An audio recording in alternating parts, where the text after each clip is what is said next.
The whole room laughed when they said her name, and she was standing right there. "Surely someone ought to ask Miss Ellsworth to dance," a young gentleman announced to his circle, loud enough for her to hear, before she completely disappears. 200 people.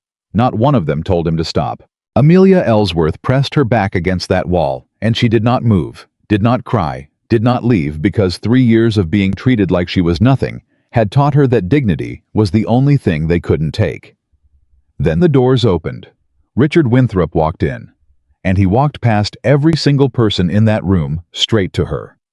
Subscribe right now, because what happens next will remind you exactly what it feels like when someone finally sees you. England had its rules. Yorkshire had its rules. Inside of England's rules, and the Winthrop Assembly Hall had its own set of rules inside of those unspoken ones, sharp as cut glass, enforced by nothing more dangerous than a pair of raised eyebrows or a turned shoulder. You either belonged or you didn't. And if you didn't, the kindest thing anyone would offer you was the mercy of being ignored. Amelia Ellsworth had been ignored for 3 years. She stood near the east wall of the Assembly Hall on the night of the autumn gathering, the grandest social event the county had seen since the Hargrove wedding the previous spring. The chandeliers threw warm light across 200 guests. Silk gowns in ivory and sage and deep burgundy caught the glow. Jewels flashed at throats and wrists.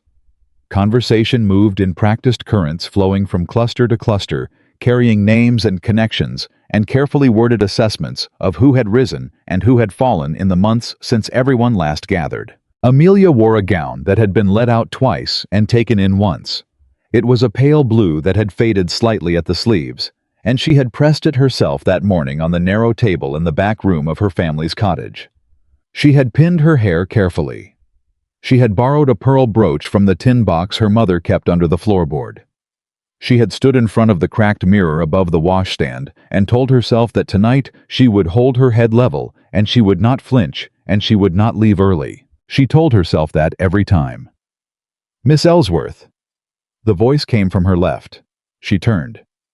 Mrs. Prentice stood there with a glass of wine and a smile that didn't travel past her cheekbones.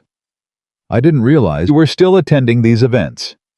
A pause small and precise as a pinprick. "How determined you are." "Good evening, Mrs. Prentice." "And your mother still unwell?" "She is recovering, thank you." "Of course." Mrs. Prentice turned back toward her circle without offering another word, and the conversation resumed around her as if Amelia had never spoken at all. That was how it worked. Not cruelty exactly, nothing so satisfying as outright cruelty. Just the slow, methodical erasure of a person's presence. You could stand in the center of a room and still be invisible if enough people decided not to see you. Amelia pressed her back against the wall and watched the dancing begin. The orchestra tuned, then swept into the opening bars of a reel, and the floor filled quickly. Families clustered at the edges to watch their daughters and nieces step out with eligible gentlemen. Mothers tracked movements with practiced eyes. Fathers greeted each other with handshakes that meant more than they appeared to. The whole room moved in a choreography that everyone knew, but no one had ever written down. Amelia knew the steps. She had grown up knowing them. Her family's name, Ellsworth, had once held weight in this county. Her father had been a well-regarded man. Not wealthy in the way the Winthrops and the Hargroves were wealthy, but respected. Invited to dinners, consulted on local matters. Her mother had danced at this very assembly hall in this very room, and people had saved her a place in conversation. 3 years ago, all of that had ended. A failed investment. A cascade of debt. Her father's death 4 months after the news broke, not from scandal, but from the fever that had quietly taken root in his lungs that winter, and simply had no more resistance to fight against. And then the slow withdrawal, not dramatic, not announced. Just the gradual tilting away of people who had once called themselves friends. The Ellsworth name wasn't ruined in any formal sense. Nobody had declared it so. But the county had made its assessment quietly, collectively, the way a flock of birds shifts direction without any single bird leading. And 3 years on the assessment stood. She was still here. That was the thing that seemed to confuse people most. Surely someone ought to ask Miss Ellsworth before she disappears entirely.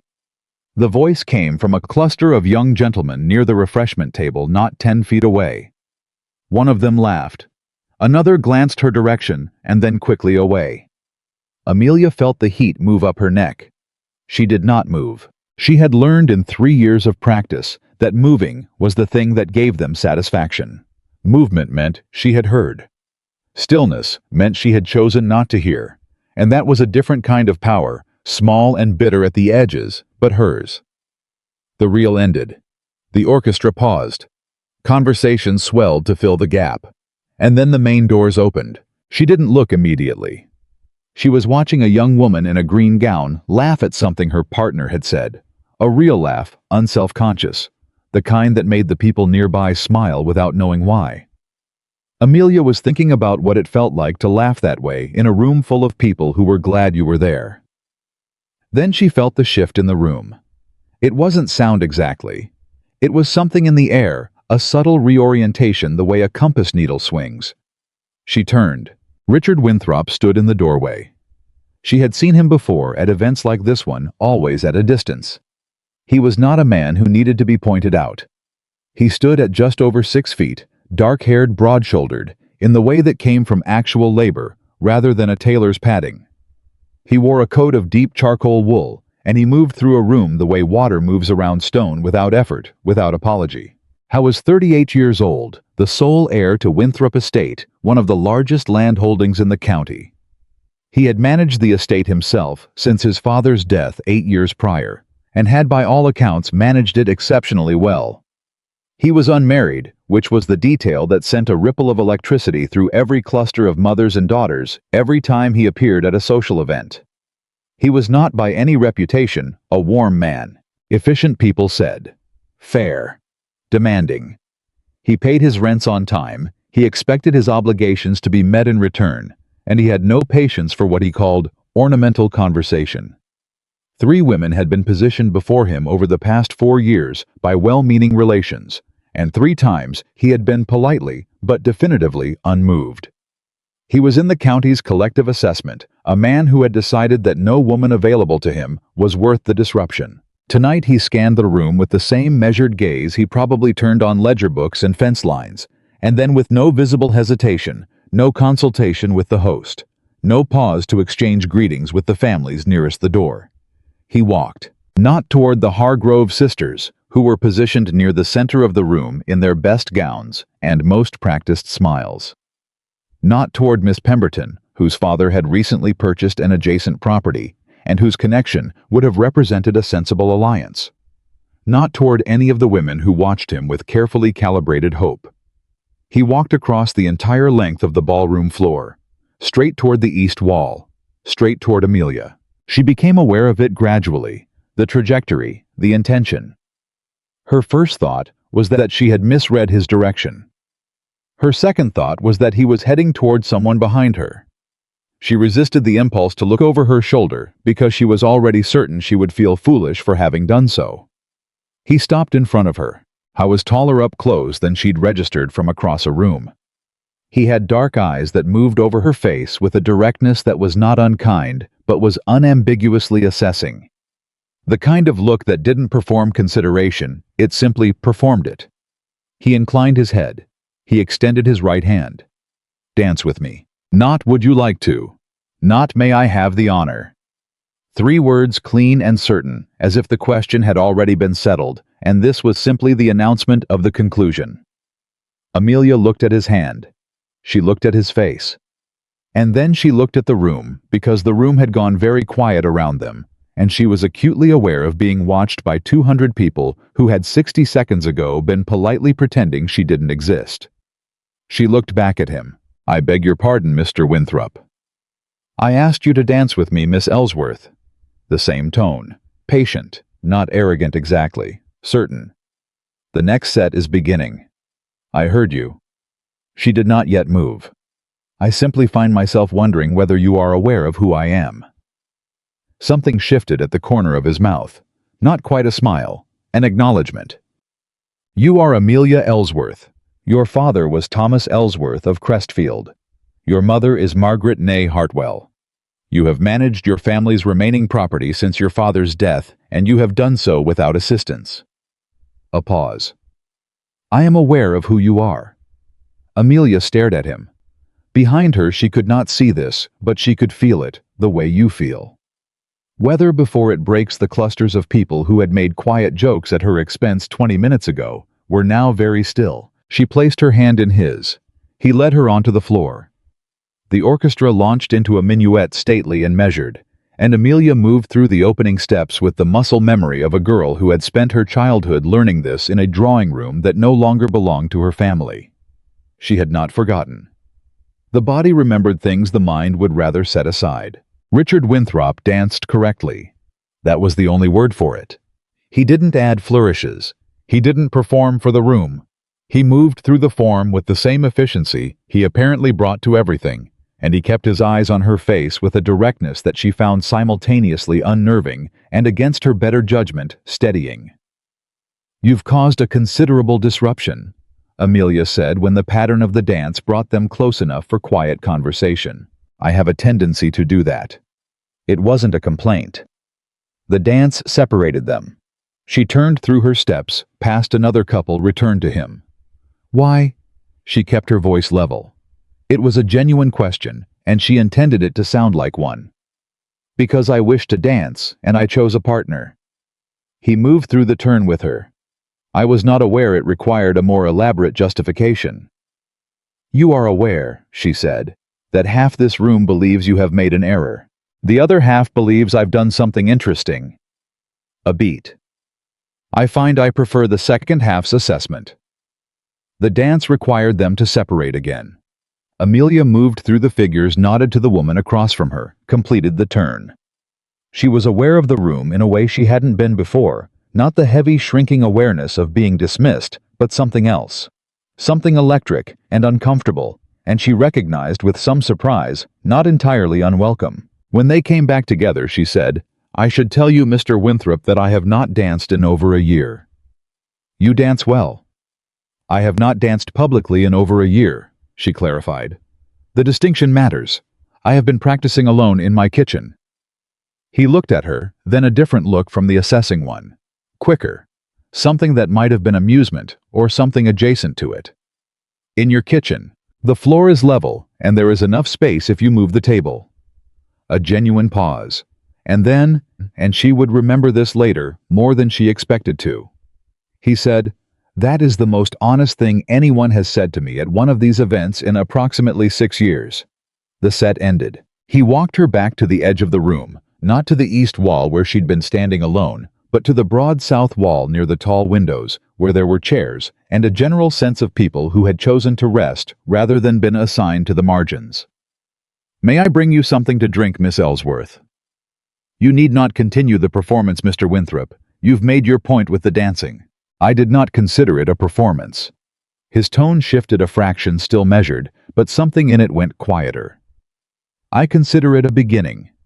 He went to find the refreshments before she could answer. Amelia stood very still. She did not look around the room to assess who was watching, because she did not want the fragile and bewildering thing that had just occurred to be subjected to the county's collective gaze.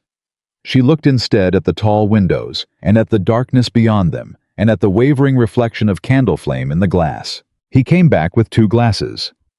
He handed her one without ceremony, as if this were a perfectly ordinary evening, and they were perfectly ordinary acquaintances, and he stood beside her with his own glass and looked at the room.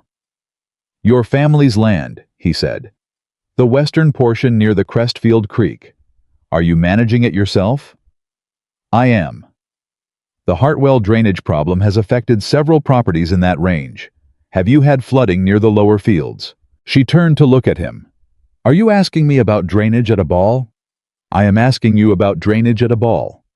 No apology in his voice, not even the gesture toward one. You said you managed the land yourself. I assumed you would find the conversation more interesting than speculation about the weather or the new families who've recently arrived. She considered this. She looked at her glass. Yes, she said. The lower field floods in heavy rain. We lost a section of barley to it last spring. The problem is the culvert on the north boundary. It was built 20 years ago for a smaller field. If you redirect the upper channel 20 feet east before it reaches the gradient, the water disperses before it can collect. Amelia looked at him fully. How do you know about our culvert? I know the water table for this entire valley. As if this were obvious. I made it my business to know it when I took over management of the estate. Understanding one's land means understanding the land around it. She studied him for a moment. This was not she had to admit what she had expected from this conversation. She had expected she wasn't certain what she'd expected. Something performative. Something that would clarify his motives by being either flattering or condescending. She had not expected drainage engineering. You are a peculiar man, Mr. Winthrop. So I've been told. He glanced at her sidelong. By people who generally meant it as an insult. I did not mean it as an insult. Something in the set of his jaw changed, loosened perhaps a fraction. They stood together for another 20 minutes. He asked about the variety of barley she'd planted. She asked whether the Winthrop rotation schedule was the one published in the agricultural pamphlet from London or something he'd developed independently. He told her about a technique for winter soil preparation that his head tenant, a man named Breckett, who'd been farming for 40 years, had taught him the first winter after his father died. She told him about the widow Fenwick, whose small holding abutted the eastern edge of Ellsworth land, and who had lost 2 pigs to the flooding the previous year, and couldn't afford to replace them, and how Amelia had spent 3 weeks that autumn helping her replant the kitchen garden on higher ground. You helped her replant it yourself? He asked this carefully. Who else would do it? Most women in your position would have sent a servant. I don't have a servant to send. She said this without embarrassment. And even if I did, digging is easier when the person doing it understands why they're digging. He was quiet for a moment. Mrs. Fenwick, he said. She lost her husband 4 years ago. You know her. I know of her. She applied to my estate office 2 years ago regarding a small water right access to the creek for her livestock. My manager denied it. Standard policy. No formal arrangement, no access. A pause. I reversed the decision when I reviewed the files, but I never followed the matter further. Amelia said nothing. I should have. He was not performing remorse. He was stating a fact with the same directness he'd applied to the drainage solution. There is a difference between fixing a policy and understanding the person the policy affects. The room had continued its normal business around them. Music, dancing, conversation. The high, clear laughter of young women who had no reason to stand at walls. But Amelia felt in a way she hadn't felt in 3 years of being carefully invisible at events like this one, that the room had contracted to something smaller and more important. She and this strange, direct, unexpectedly knowledgeable man. And the space between them, which was not small anymore. Later in the evening, as the gathering moved toward its close, and people began gathering shawls and exchanging final pleasantries, Amelia found herself standing near the doorway. Mrs. Prentice passed her again, same wine glass, same expression. Well, Mrs. Prentice said with a brightness that was thin as paper. You did better than expected tonight. Amelia looked at her. She felt the old response rising, the practiced quiet, the deliberate stillness, the controlled neutrality. She felt it rise, and she let it go. I always do better than expected, Mrs. Prentice, she said. You simply haven't been paying attention. Mrs. Prentice's mouth formed a shape, but nothing came out of it. She moved on. Amelia watched her go. Richard Winthrop appeared at her shoulder. He had a coat over his arm, and he moved with the contained purposefulness of a man who had decided what came next. He did not lean in. He did not lower his voice conspiratorially. He simply came and stood in the place she was standing, because that was where she was, and said, I will call at Crestfield on Thursday if that suits you. It was not quite a question. To look at the culvert, she asked. To continue the conversation. A pause. But yes, also the culvert. Amelia looked at the candle near it, rest her the flame pulling and steadying in the draft from the door. She had stood at walls at events like this one for 3 years. She had held her chin level and refused to leave early and listened to jokes told just within her hearing range and told herself that endurance was a kind of victory. She was very tired of walls. Thursday suits me, she said. He inclined his head, that small economic gesture that served for him in the place of the elaborate courtesies other men deployed. He moved toward the door. At the threshold he paused. He didn't look back immediately, and then he did one look, brief and clear. She was already looking at him. He turned and walked out into the night. Amelia stood for another moment in the warmth of the hall, with the sound of the orchestra playing its final set, and the voices of 200 people who had spent most of the evening not seeing her.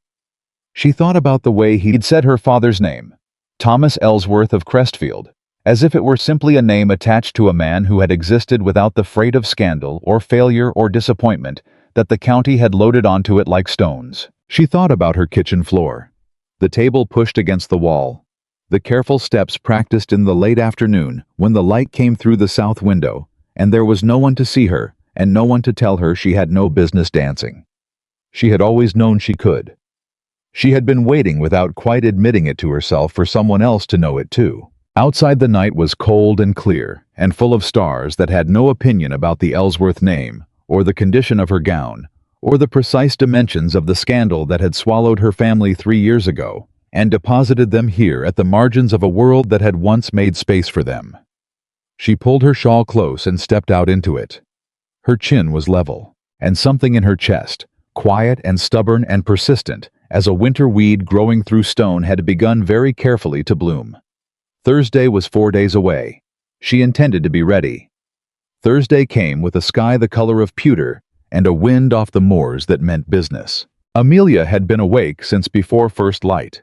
Not from nerves, she told herself firmly that it was not nerves, but because the lower field needed checking after the rain that had moved through Wednesday night, and because she had 3 letters to draft on behalf of the Fenwick widow regarding a disputed boundary marker, and because the bread she'd set to rise the night before needed tending before it overcorrected. She told herself all of this with great conviction while standing in front of the cracked mirror above the washstand for considerably longer than bread or fence lines required. She wore her second-best dress.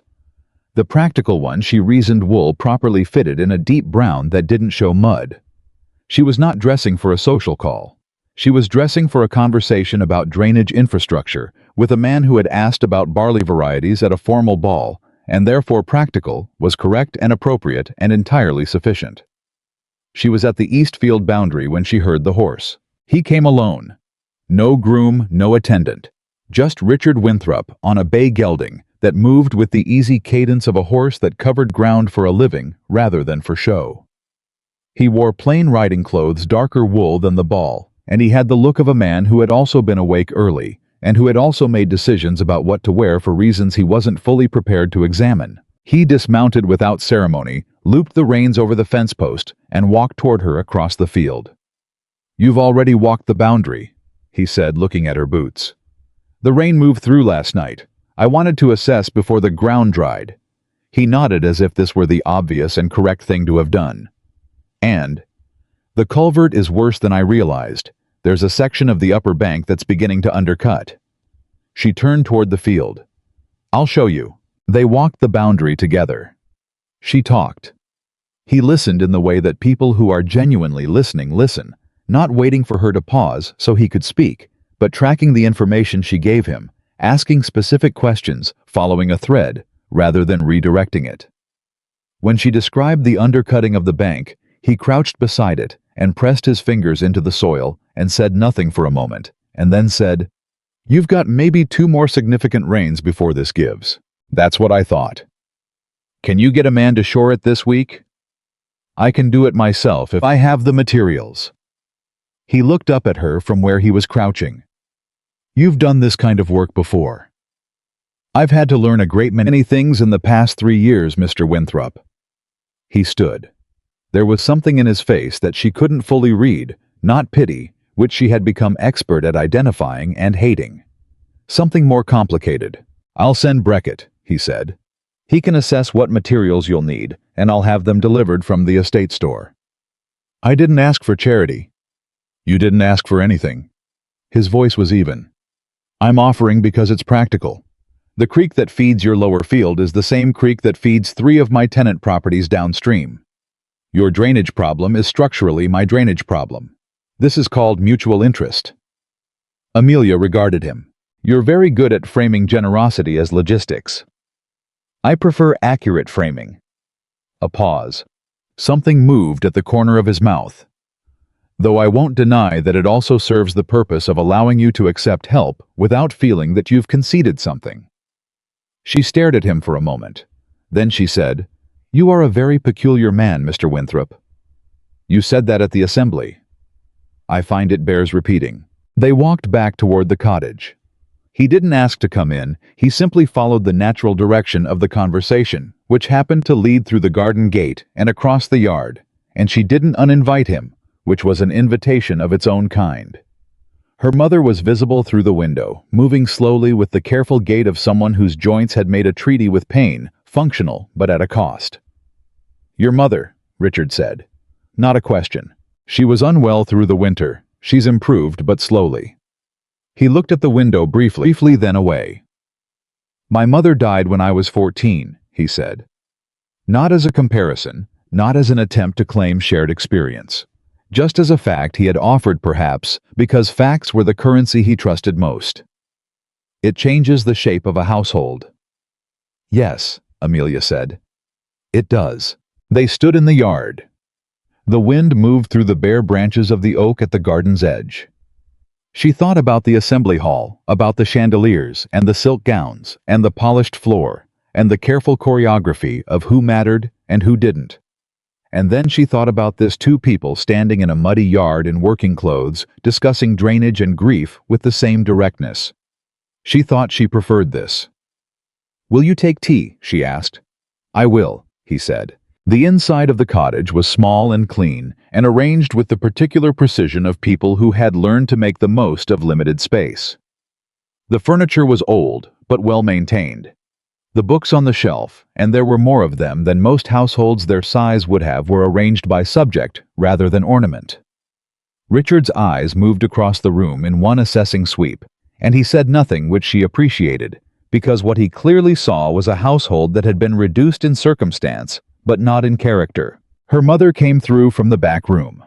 Margaret Ellsworth had been a handsome woman, and the shape of that handsomeness remained the clear eyes, the straight carriage, despite the pain, the expression of a woman who had survived enough that she no longer found most things particularly threatening. She looked at Richard Winthrop with the frank assessment of a mother who had watched her daughter stand at walls for 3 years. "Mr. Winthrop." She inclined her head. "Mrs. Ellsworth." He inclined his with the same measure. "I've heard your name," Margaret said, sitting in the chair by the window with the careful deliberation of someone managing discomfort. "You caused quite a stir Thursday night. I danced with your daughter. You walked across a room full of people who had decided she wasn't worth looking at, and you put your hand out." Margaret's eyes were calm and direct. "That is not the same as simply dancing. You know that." A beat. "Yes," he said. "I know that." Margaret looked at him for another moment. Then she looked at Amelia. Something passed between them. The silent language of mothers and daughters, full of more information than the words around it. "I'll let you have your tea in peace," Margaret said. She rose slowly. "Mr. Winthrop, you are welcome in this house."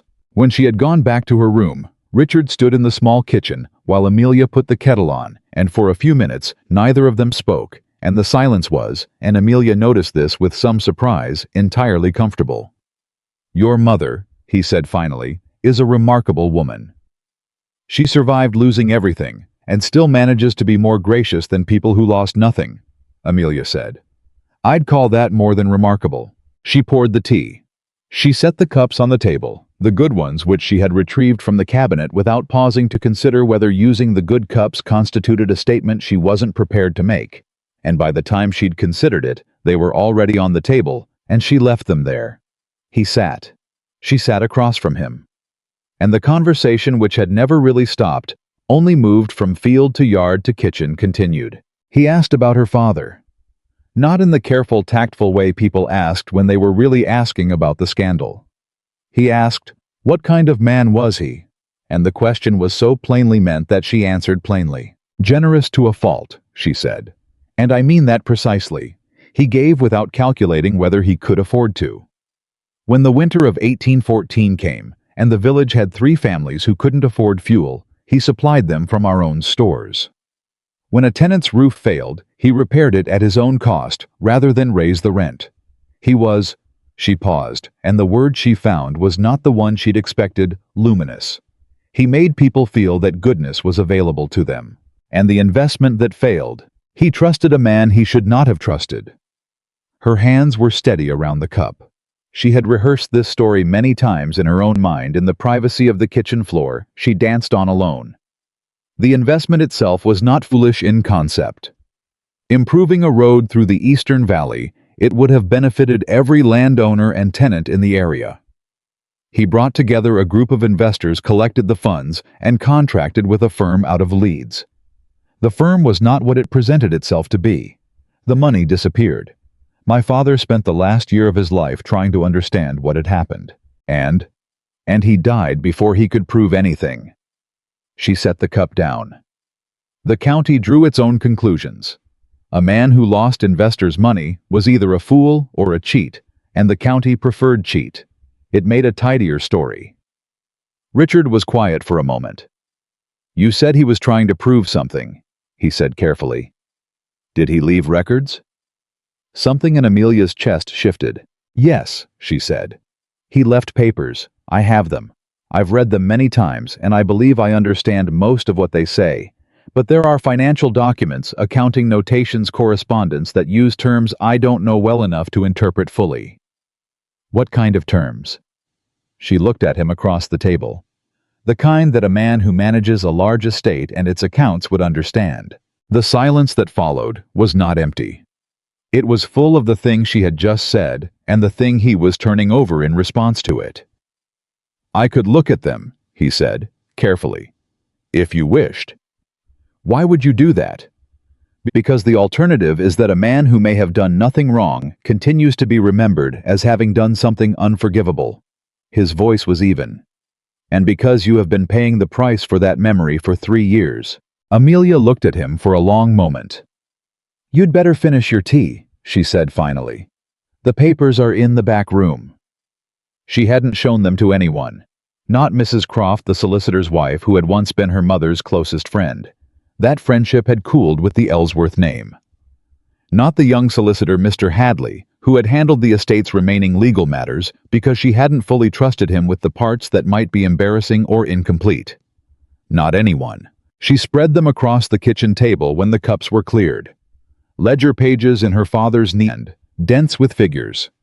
Letters from the Leeds firm, formal, proper, full of the language of confidence and reassurance. Her father's notes in the margins, increasingly urgent as the months progressed. Richard Winthrop sat across from her and read. He read the way. He did most things methodically, without performance, with the focused attention of someone who was genuinely trying to understand, rather than trying to appear as though he was. He picked up one page, set it beside another. Asked her where a particular letter fell in the sequence. Asked whether she had the response to a specific communication. "There was a response," she said. "My father noted receiving it, but I've never found the letter itself." "Someone took it." She stared at him. He was still looking at the page in his hand. "This notation here, your father writes that he received written confirmation of the delivery schedule from the firm's senior partner. But the delivery never happened, and there's no letter here. If the letter existed and confirmed the promised delivery, then its absence is not an accident. You're saying someone removed it from his papers. I'm saying that what's here is consistent with a man who was deceived rather than one who deceived." He set the page down. He looked at her directly. These accounts were managed by someone who understood exactly which documents would look incriminating in the wrong sequence, and which would look exculpatory. Your father's notes are the notes of a man who was trying to trace the error, not cover it. Amelia was very still. "Can you prove that?" "Not yet."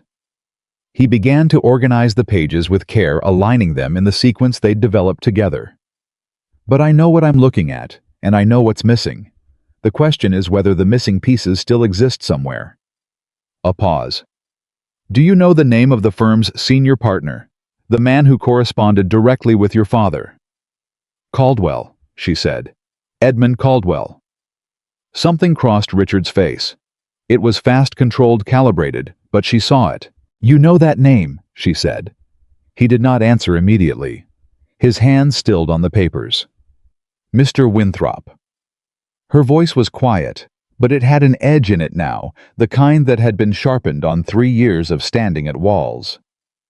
"You know that name." "Edmund Caldwell is a business associate of several men in this county," he said.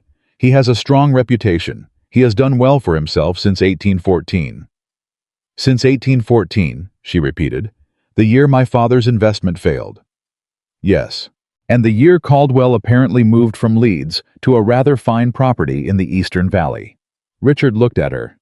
"You already knew this," he said. "I knew the timing." Her hands were flat on the table. "I didn't know what to do with it. I'm a woman without legal standing, without money, without the kind of name that makes men listen when I walk into a solicitor's office. What exactly was I supposed to do with a suspicious timeline and a box of my dead father's papers?" The question landed between them and sat there. Richard was quiet for a long moment. Then, in a voice that was quieter than his usual register, not softer exactly, but more deliberate, as if he was choosing each word with a care that went beyond his customary precision, he said, "You could have told someone." "I did." Amelia stood. She went to the window. "I told Mrs. Prentice, who was my mother's friend, and whose husband knew the Leeds firm. She told me I was grief-stricken and confused, and that young women shouldn't involve themselves in matters they didn't understand." A pause. "I told the vicar, who told me that bitterness was a poison, and that I should pray for acceptance." Another pause, and this one had weight in it like lead. "I told Mr. Hay, the solicitor, who told me that making accusations against a man of Caldwell's standing without substantial evidence would only deepen my family's disgrace." She turned back to face him. "I have been telling people for 3 years, and for 3 years I have been a grieving, bitter, confused young woman who should pray more and speak less." Richard Winthrop sat very still at her kitchen table, and then something happened in his face that she had not seen before. Not the controlled assessment, not the efficient directness, not the careful management of expression that he wore like a second coat. Something underneath all of that shifted, and what it shifted into was, she couldn't name it precisely, but it had the quality of a man who has just recognized something in a mirror that he should have seen a long time ago. "I would have been one of those men," he said, quiet, plain. "If you had come to me 3 years ago before the assembly, before Thursday, I would have been exactly one of those men." The honesty of it struck her like cold water. She sat back down. "I know," she said. "That is—" He stopped. He was not a man who fumbled for words as a rule, but he fumbled now briefly. "I don't know how to adequately account for that." "You don't need to account for it tonight." She picked up one of her father's letters and held it without reading it. "I just need to know whether you believe me now." "I believe you now." No hesitation. "And I believe your father. The evidence is here in the gaps and the notations and the timeline. What happened to your family was not an accident, and it was not your father's failure." A pause. "Someone did this deliberately, and they have been comfortable in this county for 3 years, while your family stood at walls." Amelia felt something, not relief, not exactly because the thing she'd carried was too dense and too old for simple relief, but something inside it shifted. Something that had been held at a particular angle of braced resistance for 3 years moved just slightly, and the movement hurt the way that circulation, returning to a numbed limb, hurt sharp and real, and underneath the pain, a signal that the blood was still there. "What happens now?" she asked. "Now I make some inquiries." He began to fold the pages with care. Quietly, without announcing an intention. Because the moment Caldwell knows someone is looking at the 1814 accounts, any documents he still holds will become inaccessible. "I want to be part of this." "I expected you would." "I'm not asking permission. I am informing you of my intention." He looked at her across the table. Something in him, she could see it clear as the daylight through the window, was recalibrating. "Understood?" he said. She held his gaze for a beat longer than was strictly necessary. Then she looked down at the papers and said, The Crestfield postmaster handled most of my father's official correspondence. He's been retired for 2 years, but his wife still lives on Market Street, and she has strong views on matters of record-keeping. Meaning that when James Hollis retired, his wife refused to let him throw away a single document. She has 30 years of postmaster records in her attic and an opinion about their importance that she will share at length with anyone who expresses interest. Richard stared at her. You know the location of a potential record archive. I have also, Amelia said with the careful neutrality of someone deploying information they've been sitting on for a considerable time. Already spoken with Mrs. Hollis on the topic of the Leeds correspondence from 1813 to 1815. She remembers the letters, she remembers the volume of them, and she remembers the name on the return address. The silence in the kitchen was sudden and complete. Caldwell, Richard said. Caldwell. A pause. And she remembers specifically that 2 of the letters from that address were delivered not to my father, but to another party entirely. Someone who was not on the original investment roster. Richard was on his feet before she finished the sentence. Who? Amelia folded her hands on the table. That, she said, is what I've been waiting 3 years for someone to help me find out. He looked at her across the kitchen table, the good cups sitting to one side, the papers between them, the late afternoon light coming through the window, and in his expression, she could see the moment that something reformed. Not dramatic, not announced. The way understanding actually arrives quietly, and then all at once. I'll come back Friday, he said. I'll bring Breckett for the culvert, and I'll bring the account books from my estate records. I have correspondence with Caldwell from 1812, before the investment formed. There may be something in the earlier letters that establishes the pattern. Friday, she said. He gathered his coat, moved toward the door, and then with his hand on the latch, he stopped. Miss Ellsworth. He did not turn immediately. When he did, his expression had something in it that was not the careful, managed directness she'd come to read as his default. It was more open than that. More uncertain in the way that honesty is always more uncertain than performance. I owe you an apology. For what specifically? For every version of me that existed before last Thursday. The one who would have heard your name at the assembly and formed his assessment without asking a single question. A pause. I was that man. I am not entirely certain, I am not still in ways I haven't identified yet, but I intend to be something better. Amelia looked at him. Mr. Winthrop, she said. You came to a field in the rain to look at my drainage problem. You read my father's papers at my kitchen table. And you believed me, not because it was easy or comfortable, but because the evidence was there and you were willing to see it. She held his gaze steady. That is already more than most men have offered. He held the gaze. Then he opened the door and walked out into the gray afternoon. Amelia stood in the kitchen and listened to the sound of his horse moving away from the yard, steady and unhurried, until the sound became part of the general quiet of the countryside, and she couldn't distinguish it from the wind. She looked at the papers on the table. Her father's hand, his neat rows of figures, his margin notes that grew more urgent as the winter of 1814 progressed. The question behind them, which she had carried like a stone in her coat pocket, heavy always present a constant weight against her side. She had been carrying it alone. She pressed her hand flat against the table.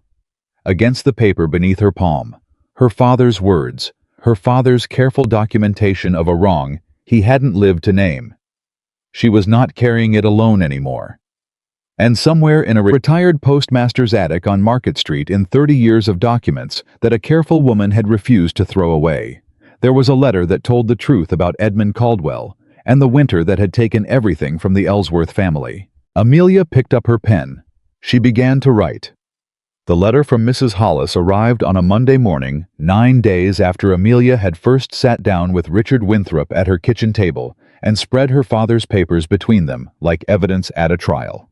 It was 3 sentences long. Miss Ellsworth, I have found what you asked about. There are 2 letters, not 1. You should come soon and bring someone you trust. Amelia read it twice. Then she folded it carefully, put it in her coat pocket, and walked the 2 miles to Winthrop Estate in the rain. She had never been to the estate itself. She had seen it from the road, the long stone facade, the line of oaks along the drive. The working buildings set back behind the main house with the practical arrangement of a property that actually functioned rather than simply impressed. She had formed opinions about it from a distance the way the county had formed opinions about her, and she was aware walking up the drive with rain in her hair and mud on her boots of the slight absurdity of that. The housekeeper who answered the door, a compact woman in her 50s named Mrs. Croft. Not the same Mrs. Croft who had been her mother's friend. Amelia noted with relief did not visibly react to the appearance of a young woman arriving unannounced on a wet Monday morning. She simply said that Mr. Winthrop was in the estate office and asked whether Amelia wished to be announced or would prefer to wait in the front room. "Announced," Amelia said. "Please tell him it's urgent."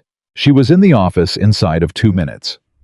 Richard was at his desk with account books spread before him and the expression of a man who had been at them for several hours. He looked up when she came in, and whatever he read in her face made him close the book immediately and stand. She put the letter on his desk without preamble. He read it. He read it again. "When did this arrive?" "This morning, 40 minutes ago." He was already reaching for his coat. "Can she receive us today?" "She said to come soon." I took that as an answer. They took his carriage.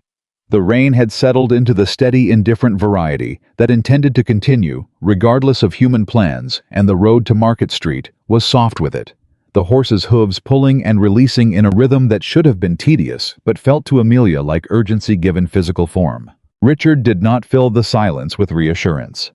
She appreciated that more than she could have articulated the fact that he sat across from her and let the gravity of the moment exist, without trying to manage it into something more comfortable.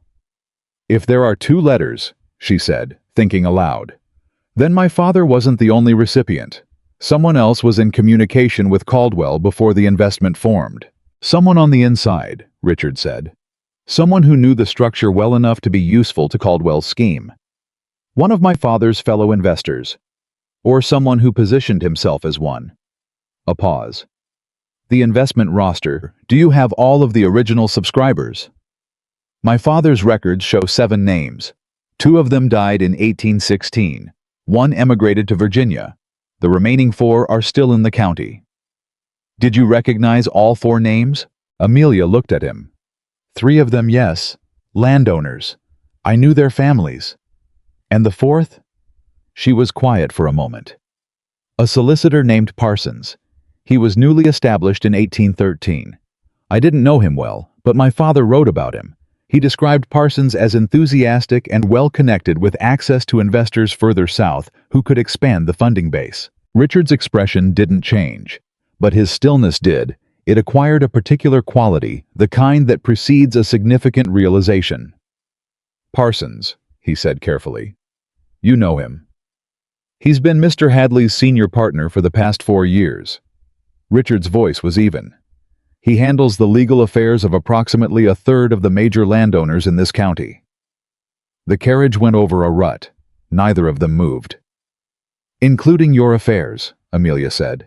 "Including mine." A beat. "Until this morning." Mrs. Hollis was a woman of perhaps 70 who had the energy of someone 20 years younger and the organizational instincts of someone who had spent 3 decades married to a postmaster and taken it seriously. She received them in a front room that smelled of paper and lavender, offered tea that brooked no refusal, and set 2 letters on the table between them before they'd finished their first sip. "I remembered them," she said, sitting across from them with her hands folded. "Because they were irregular. James noticed it too. A letter arriving for your father, Mr. Ellsworth, as part of a batch from the Leeds firm, but with a private notation on the interior envelope. And then 2 weeks later, a response going back to Leeds, but not from your father's address. From a different hand entirely." Amelia leaned forward. "Whose hand?" The return notation said Parsons Legal Chambers, High Street. The silence in the room was absolute. Mrs. Hollis looked at Amelia steadily. "I was sorry about your father, child. James and I both were. He was a good man who trusted people he shouldn't have, and the wrong people let him take the blame for it." Amelia picked up the first letter. Her hands were steady. She had made them steady by will alone because they wanted to shake, and she was not going to let them shake, not here, not yet. The letter was from Edmund Caldwell to her father. On the surface, it was routine, a progress update on the road project funding. But at the bottom, in a different hand added as a postscript, and in a cipher that was not particularly sophisticated, once you knew what you were looking at, were 4 lines that detailed a separate accounting funds, drawn from the investment pool, before the project was formally contracted, directed to a private account in Leeds. Her father's margin notes in pencil barely visible. What is this? Who authorized this withdrawal? I must speak with Parsons. He had known something was wrong. He had been about to act. And then, what Caldwell had been warned. Parsons had known the documents would be reviewed. The letter had disappeared from her father's files, removed at some point between her father's death and Amelia's first audit of his papers in the months following. Richard had the second letter. He was reading it with the focused stillness of a man assembling a mechanism in his mind. And when he finished, he set it down and looked at Amelia with an expression that was for once entirely unguarded. This is correspondence between Parsons and Caldwell, confirming the division of funds, he said. Written 11 days before your father died. Parsons was aware that your father had identified the discrepancy and was planning to bring it to the other investors. They knew he was going to expose them. And your father died 4 months later of a fever. Richard's voice was careful. I am not suggesting it either, Amelia said. My father was ill. The winter was harsh. The fever was real. But the timing... She stopped. She pressed her hand flat against the table, the same gesture she had made in her own kitchen 2 weeks ago. The timing means that by the time he was too ill to act, it was too late.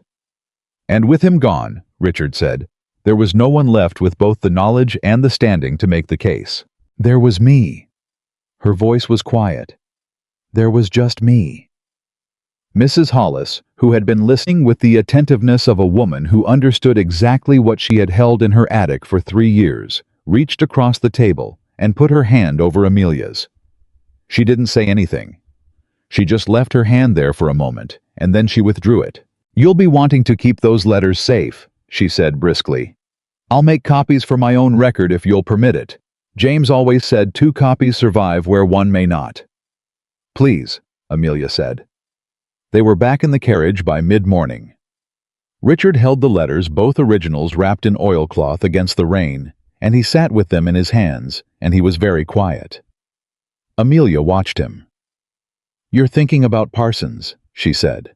I'm thinking about the fact that I've had legal documents in Parsons's hands for 4 years, Richard said, and that Caldwell's property in the Eastern Valley was purchased through a land arrangement I approved in 1815, facilitated by Parsons. He paused. I was a mechanism in this, and I didn't know it. You didn't know, she said. I should have looked harder. His jaw was tight. A man bought property in my county using money that I can now trace to a scheme that destroyed your family, and I signed the county record and moved on because it was a clean transaction, and Parsons said the paperwork was in order. Richard. She used his name without planning to. The familiarity of it sat between them for a moment. Neither of them addressed it. You could not have known what Parsons was concealing. You had no reason to look behind a clean transaction. You had every reason, and no one listened to you. His voice was rough at the edges in a way she hadn't heard before. That is the part that I cannot... He stopped. He looked at the oilcloth packet in his hands. You were right and in possession of enough information to at least open a serious inquiry. And every man you went to turned you away because you were a grieving woman with a damaged name. Yes, that will not happen again. He looked at her. I will go with you to every door that needs to be opened, and I will stand in every room that requires standing in. And if any man in this county tells you that you don't understand the matter, he will have to say it to my face as well as yours. Amelia looked at him for a long moment. I told you, she said carefully, that I do not need someone to rescue me. I know what you told me. I need someone to stand beside me, not in front of me, beside. I understand the distinction. He held her gaze. I am not offering to rescue you. I am offering to be useful to something you have already built. There is a difference. She studied him. 3 years of reading rooms of assessing who meant what they said and who was performing meaning had made her good at this. She looked at his face, and what she found there was not the managed directional expression of a man navigating a social situation. It was something simpler and more durable. He meant it. "All right," she said. "Then we go to Mr. Hadley first. Not Parsons Hadley. He doesn't know what his partner has done, or if he does, he's been a fool rather than a participant, and either way, he needs to know that we have these letters." "Agreed. And then we go to the county magistrate." She settled back in the carriage with the particular straightness of a woman who has been waiting 3 years to sit in exactly this posture. "I want this done in the correct order. I want every step documented. I want no man in this county able to say afterward that we proceeded improperly or that the case was managed by emotion rather than evidence." Richard looked at her. "You've planned this." "I've had 3 years. The estate solicitor." Mr. Hadley was a man of 45 who had come to his profession through genuine aptitude rather than family connection, and who had, in the 4 years of his partnership with Parsons, understood approximately 60% of what his partner was actually doing. When Richard Winthrop and Amelia Ellsworth appeared in his office that afternoon without an appointment, and set 2 letters and a packet of copied documents on his desk, he understood the remaining 40% in the space of about 10 minutes. His face went through several distinct phases: confusion, careful reading, a longer pause that had the quality of a man hoping he had misunderstood, then a specific bleak expression that was not quite guilt, but was certainly its close neighbor, the look of a man who had chosen not to ask certain questions and was now confronting the cost of that choice.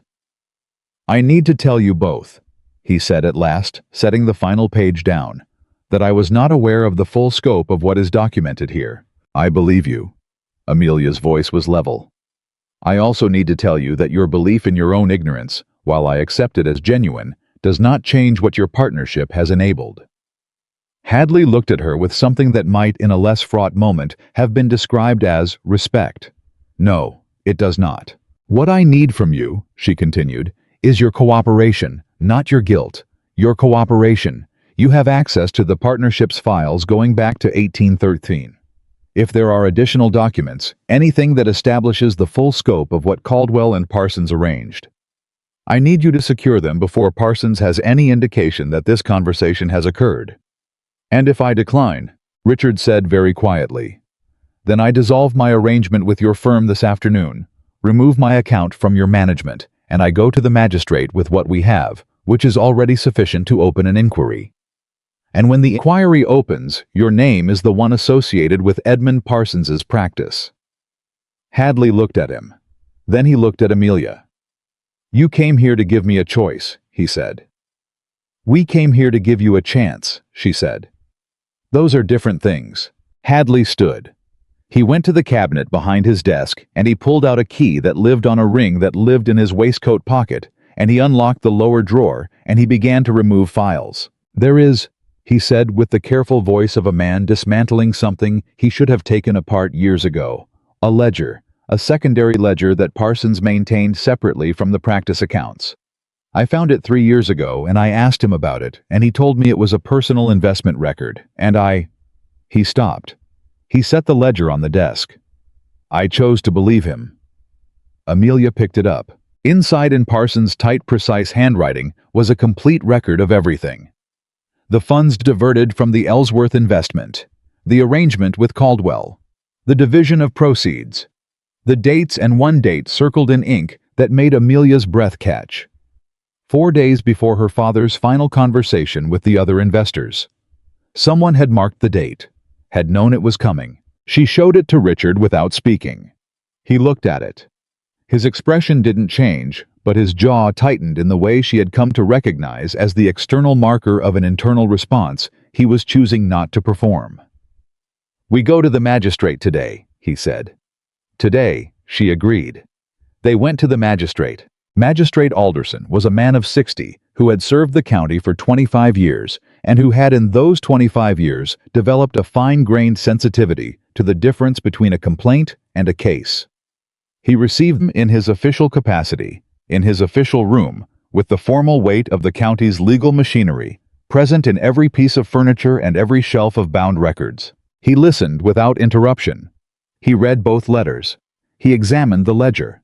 He spent a long time on one specific page, the secondary accounting the circled date, and he asked 3 precise questions, each of which Amelia answered from memory, with the fluency of a woman who had lived inside this information for 3 years. When she finished, he leaned back, and he looked at her with the assessing gaze of a man who had been in this room long enough to know the difference between a person constructing a story and a person reporting the truth. "Miss Ellsworth," he said, "I want to be sure I understand you correctly.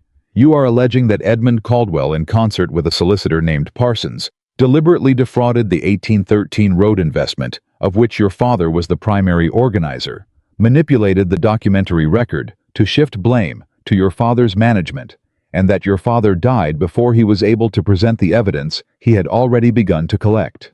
"I am alleging exactly that," she said, "and I believe the documents before you support that allegation sufficiently to warrant a formal inquiry."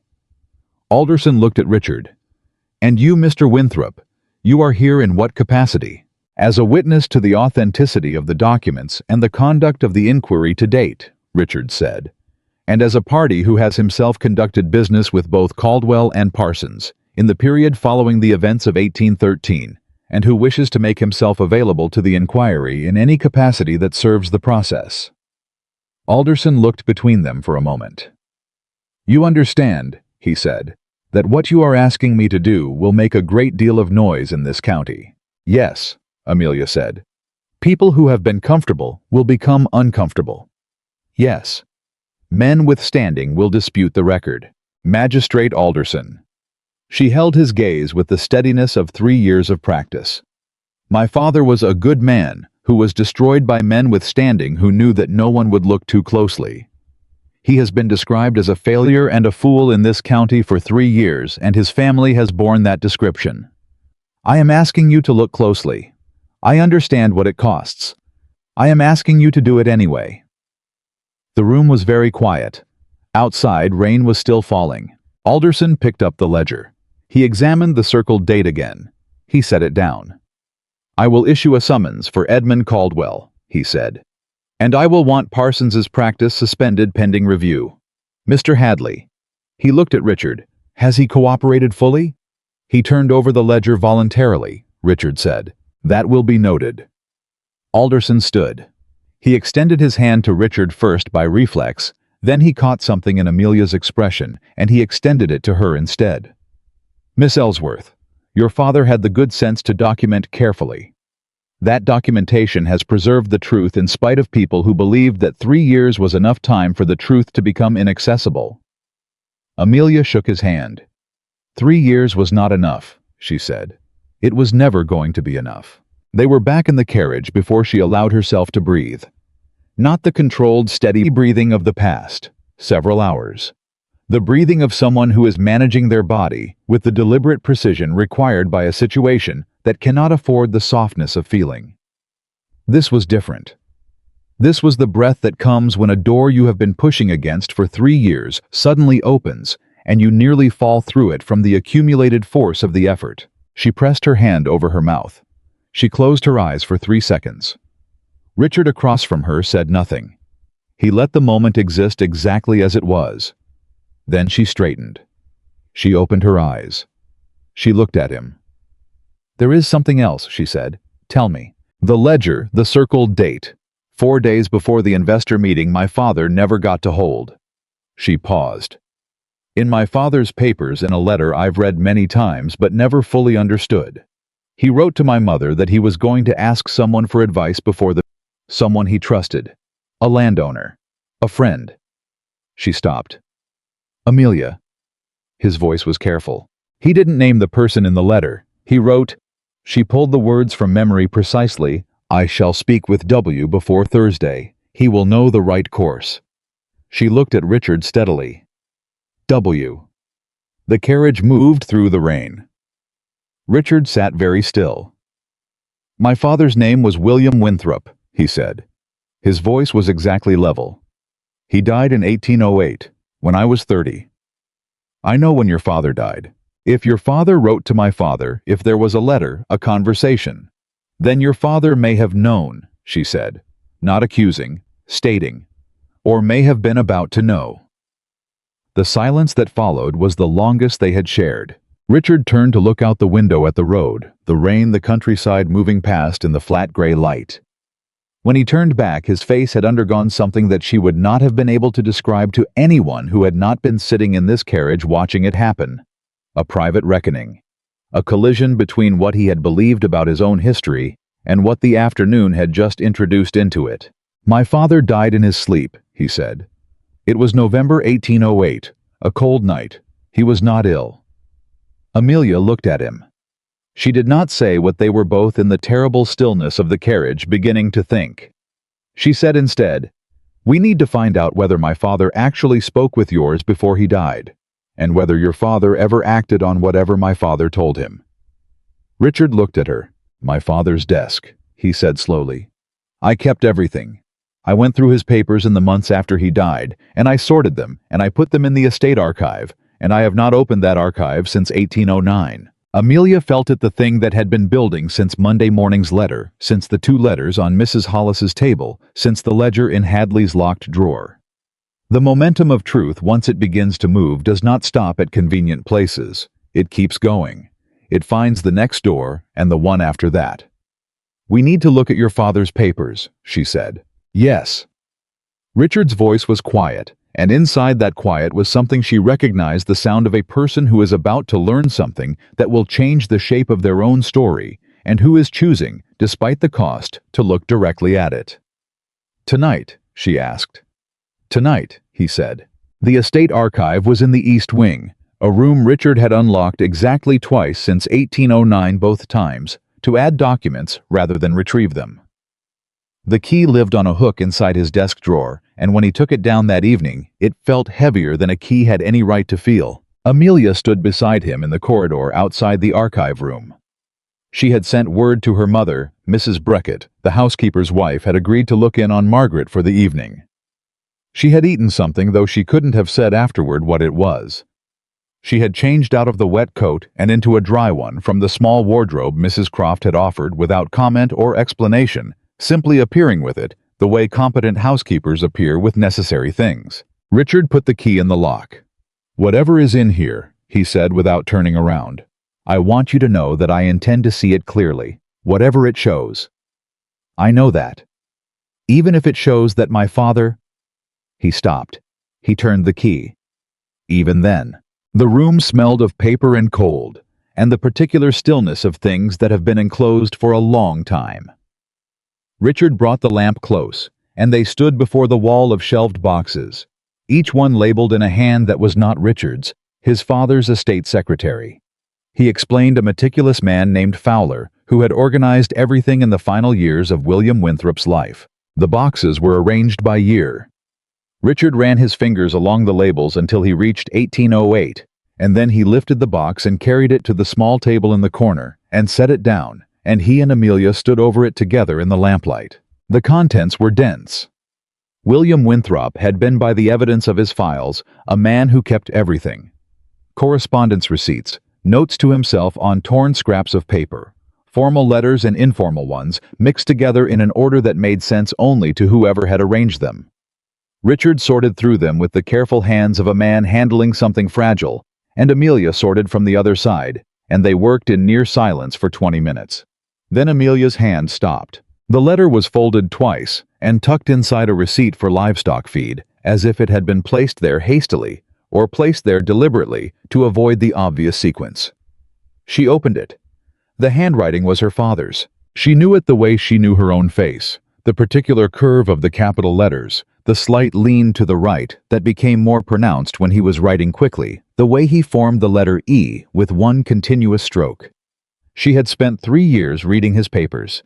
She would have known his hand anywhere. "Dear William, I write to you in confidence and with some urgency, as I find myself in a position that requires the counsel of a man I trust absolutely. I have discovered what I believe to be a significant irregularity in the accounts of the road investment. I have reason to believe that funds were diverted before the formal contracting stage, and that the diversion was orchestrated with the knowledge of at least one party who presented himself as a fellow investor. I do not wish to make this accusation formally until I have spoken with you, as your experience in these matters exceeds mine considerably, and because the man I suspect has connections throughout the county that make a quiet inquiry preferable to a public one. Will you receive me? Thursday, I will bring the documents. Your friend Thomas. Amelia read it twice. She put it on the table, and she stepped back and she pressed both hands flat on the surface, and she looked at it from a small distance, as if the physical space might help her absorb what she was holding. Her father had come to William Winthrop. He had brought the documents. He had told someone the truth. And then William Winthrop had died the following month in his sleep on a cold November night. Richard had picked up the letter. He was reading it with the focused stillness that she now knew as his response to information that required everything he had. When he finished, he set it down, and he did not speak for a long moment, and the silence had a texture to it. Dense, layered, the kind that accumulates when something that seemed settled turns out to have been unsettled all along. There should be a response, he said. My father would have written back. They went back to the box. The response was there, folded separately, tucked into a different section, as if someone had returned it to the wrong place. William Winthrop's hand was broader than Thomas Ellsworth's, the letters less careful, the urgency visible in the pressure of the pen against the paper. Thomas come. Thursday without fail. What you have described matches something I have suspected for months regarding Caldwell's Eastern operations. I have been too cautious in acting on my suspicion, and I see now I was wrong to wait. Bring everything. I will have Fowler prepare the formal summary, and we will take it together to Alderson on Friday. This will be put right. Do not speak of this to anyone before Thursday. W. Richard set the letter down. Amelia looked at it. I was going to act, she said. Your father was going to act on it. And he died 3 weeks later. The words sat between them with a weight that neither of them moved to name directly. They had been careful, both of them, about the thing they had been thinking since the carriage ride. The circled date, the cold November night. A man who had been too cautious about Caldwell's Eastern operations and had finally decided to stop being cautious.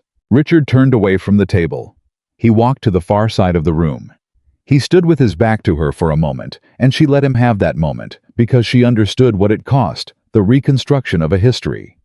You believed, you understood the introduction into a known story of a chapter that changes the meaning of every chapter before it. My father was not a careless man, he said to the wall. He did not make errors in judgment. He was careful and methodical, and he had been managing this estate since he was 22 years old. A pause. If he had decided to act on something, he would have acted. Unless something stopped him. Richard turned back. We have to know, he said. One way or another. We have to establish what happened. The physician who attended your father's death, Dr. Merritt, he's been dead for 6 years. His son practices in Harrogate. Richard moved back to the table and picked up both letters. But Fowler, the estate secretary who organized these files, he retired to a cottage on the south boundary. He's 80 years old, and he has, I'm told by Beckett, a memory that functions better than most men half his age. Amelia looked at him. Does he know you? Will he speak to you? He worked for my family for 30 years. Richard tucked the letters carefully inside his coat. He will speak to me. Whether he will tell me the truth is a different question. Why wouldn't he? Because if Fowler knows something about how my father died, and he has kept it quiet for 15 years, he is either protecting someone or protecting himself. His expression was steady, but his eyes had a darkness in them that hadn't been there this morning. Or both. They drove to Fowler's cottage the following morning before 8 o'clock. Frederick Fowler answered the door himself. A small man bent by age but precise in his movements, with the careful eyes of someone who had spent decades managing information on behalf of other people. He recognized Richard immediately. He looked at Amelia with an assessment that was practiced and thorough, and she noted more careful than her presence alone would warrant. He knew why they had come. She saw it the moment he opened the door. The brief flicker of something behind his eyes that was not surprise, because he had been waiting for this, and waiting for it, with the particular resignation of a man who has spent 15 years knowing that eventually someone would come and ask. "Mr. Winthrop," he said, "you'd better come in." His cottage was small and warm and full of the order of a man who had organized other people's lives for so long that his own reflected it naturally. He put the kettle on without asking, and he sat them both down at the kitchen table, and he stood at the counter with his back to them for a moment, and Amelia watched his shoulders, and she knew he was making a decision. He made it. He turned around. "Your father came to me," he said to Richard. "The night of the 23rd of October, 1808. He had received your Mr. Ellsworth's documents that morning. He'd spent the afternoon reading them. He asked me to prepare a formal summary for Magistrate Alderson. He told me it was urgent and that we would deliver it Friday. And—" Richard's voice was very quiet. "Wednesday night a man came to the estate, after dark. I saw him from the upstairs window. I couldn't identify him clearly. He went to the private entrance, the one that only people with business knowledge of the estate would know about. He was there for perhaps an hour." Fowler poured the tea. His hands were steady. "The next morning your father told me to put the Ellsworth documents away. He said the matter had been resolved. He said there was no need to go to Alderson." A pause. "He was not himself. He was— I had worked for him for 22 years. I had never seen him look the way he looked that morning." "Frightened," Amelia said. Fowler set the teapot down. "Defeated," he said. "He looked like a man who had been shown something that took the fight out of him." "And then he died a month later," Richard said. 3 weeks and 4 days later." Fowler looked at his cup. "Dr. Merritt said it was his heart. He was 61. It was not impossible." A very long pause. "But his heart had been strong his entire life, and he had his father's constitution, and he had shown no sign of illness in the weeks before." The kitchen was very quiet. "Did you see the man who came?" Amelia asked. "Could you identify him at all?" "I told you it was dark, and I saw him from the window." Fowler looked at her then, and what was in his face was the expression of a man who has lived for 15 years with a thing he should have said and didn't, and who understands with full clarity the weight of that silence. "But the horse, he came on a gray distinctive marking on the left foreleg. I knew that horse. I'd seen it at the estate many times." "Whose horse?" Richard asked. Fowler wrapped both hands around his teacup. "Caldwell's," he said. "Edmund Caldwell's gray." The sound Richard made was not a word. It was something below and before words, a breath that came from somewhere deeper than his chest. The sound of a man absorbing an impact he had been bracing for and finding when it came that bracing was insufficient. Amelia put her hand on the table. She kept her voice level. "Mr. Fowler, why did you not say this at the time?" "Because I was a 60-year-old estate secretary with no evidence beyond a horse I recognized in the dark, and the man who owned that horse had just demonstrated to my employer that he was capable of doing something that turned a man of William Winthrop's character into a man who told me to put documents away and never speak of them." Fowler looked at her without apology, but not without shame. "I was afraid. I am not proud of it. But I was afraid, and I made a choice, and I have lived with it." The silence that followed was not comfortable.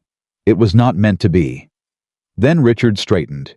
He had been very still during Fowler's account, but now something in him reset, not settled, not resolved, but oriented. The way a compass needle swings and then holds. "Will you testify?" he asked. "To what you saw? To what my father told you? To the date and the sequence?" Fowler looked at him for a long moment. 15 years of silence on one side of the scale. A man asking him with steady eyes to do the thing he should have done 15 years ago on the other. "Yes," he said, "I will testify."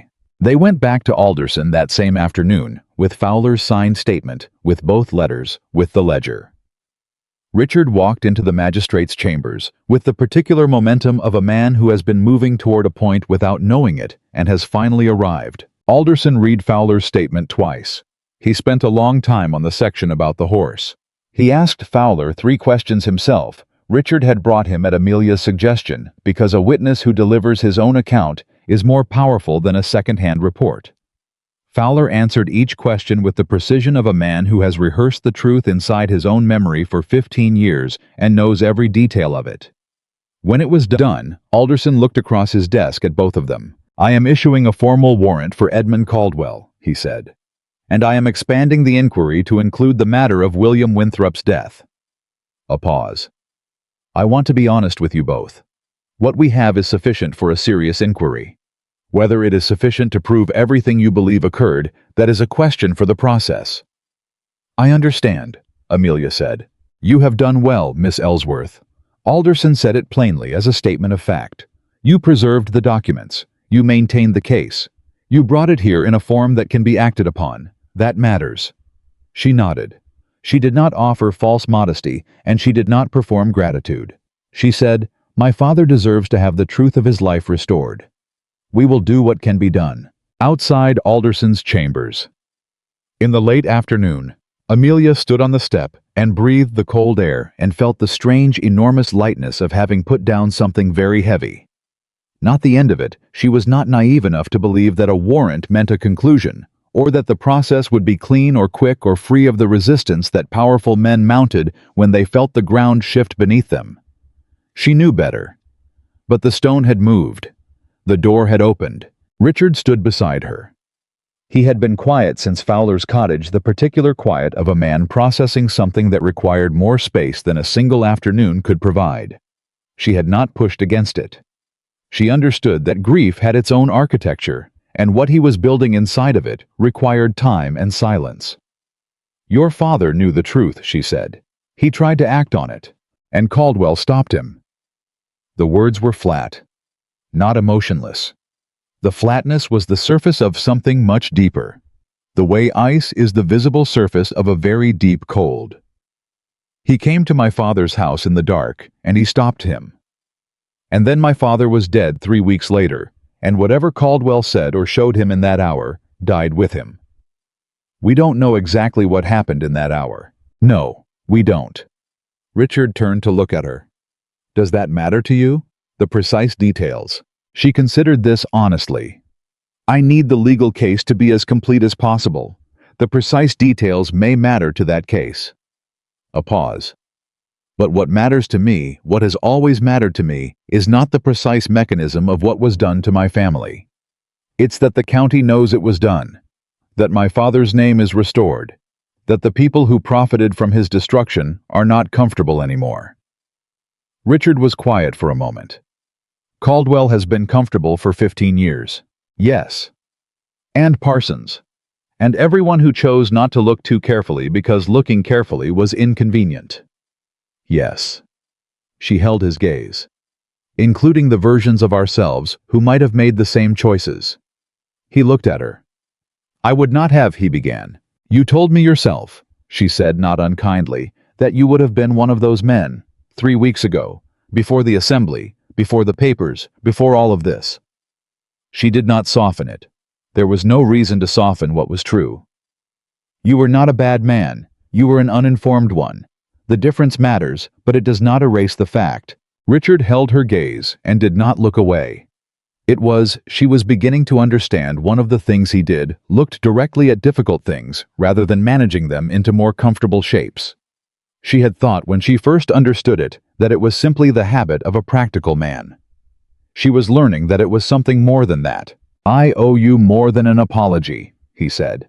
"I owe your father one. I owe your mother one. I owe the county a better version of my own attention, the kind that doesn't wait for evidence to be delivered to my door before I start asking questions about the people who live within my reach. You can't give my father his name back alone. That's what the process is for. No. But I can make sure the process goes forward, and that nobody in this county is able to claim afterward that the inquiry was managed quietly and discreetly, and that the least embarrassing version of the truth was the one that was formally recorded." His voice had an edge in it now, not anger exactly, but its useful relation. Conviction. "I know this county. I know which men will be tempted to close ranks around Caldwell because disrupting his standing disrupts their own comfort. I know which conversations happen in which rooms, and I intend to be in those rooms." Amelia looked at him for a long moment. "There is a hearing," she said. Alderson mentioned it a formal proceeding probably within the month once the warrant is served. Witnesses will be called. I will be there. As will I. I know. She paused. The afternoon was turning toward evening, the light going gold and flat, the cold sharpening at the edges. She had been on her feet for most of 2 days, and her body knew it, though her mind was still moving with the momentum of everything that had happened. Richard. She used his name again, as she had in the carriage, without planning to, without deciding that the familiarity was the right choice. It simply arrived, and she let it. Your father was a good man. He tried to do the right thing, and someone stopped him. That is not his failure. That is not yours. Something in his face shifted. The same movement she'd seen in the carriage, the private reckoning, the internal collision. But this time it had a different quality. Less the weight of discovering something wrong, and more the particular difficulty of accepting something true. I spent 15 years believing my father died of nothing more than his age and a cold November, he said. That was simpler. Simpler isn't better. Simpler is just easier. Yes. A long breath. I know. The warrant was served on Edmund Caldwell 3 days later. Amelia heard about it from Mrs. Breckett, who heard it from her husband, who had been at the market when the magistrate's man rode through. The county heard about it the same way, in pieces, through the quick channels of rural information, the kind that travels faster than any official announcement. By the following Sunday, the assembly hall was full of people who had only one subject of conversation, and Amelia was not at the margins of it. She was at the center, not by her own design, but because the story had found her and placed her there, and there was no retreating to the east wall now. Mrs. Prentice came to call on a Tuesday. She stood in the doorway of the Ellsworth cottage with an expression that had been worked on considerably before she arrived, and she said, "My dear Amelia, I want you to know that I always had the greatest respect for your father." Amelia looked at her. She thought about the careful tone, the practiced sympathy, the 3 years of turned shoulders and pinprick pauses. "Thank you for coming, Mrs. Prentice," she said. "I'll be sure to mention your visit." She did not invite her in. Her mother, who had been listening from the back room, made a sound that might, in a woman with less dignity, have been a laugh. Richard came that evening. He had been to Harrogate to speak with Dr. Merritt's son, who had found his father's original case notes from November 1808, and who had agreed to provide them to the inquiry. He came into the cottage kitchen with the particular directness of a man who has had a full day and is not interested in performing anything about it. Amelia put the kettle on. They sat at the same table where they had first spread her father's papers, and he told her what the younger Dr. Merritt had said, that the notes described a sudden cardiac event, that nothing in the original examination had indicated foul play, that the elder Merritt had been a careful physician, but that the notes also documented something the son hadn't understood at the time.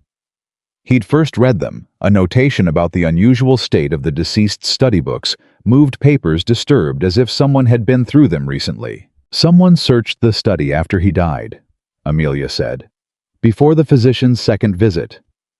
Before the family had been formally notified, which meant someone who had access to the estate after dark and knew where to look." Richard's hands were flat on the table. The same person who had visited 3 weeks before. Caldwell. It follows. He exhaled. He searched the study. He removed whatever documents remained.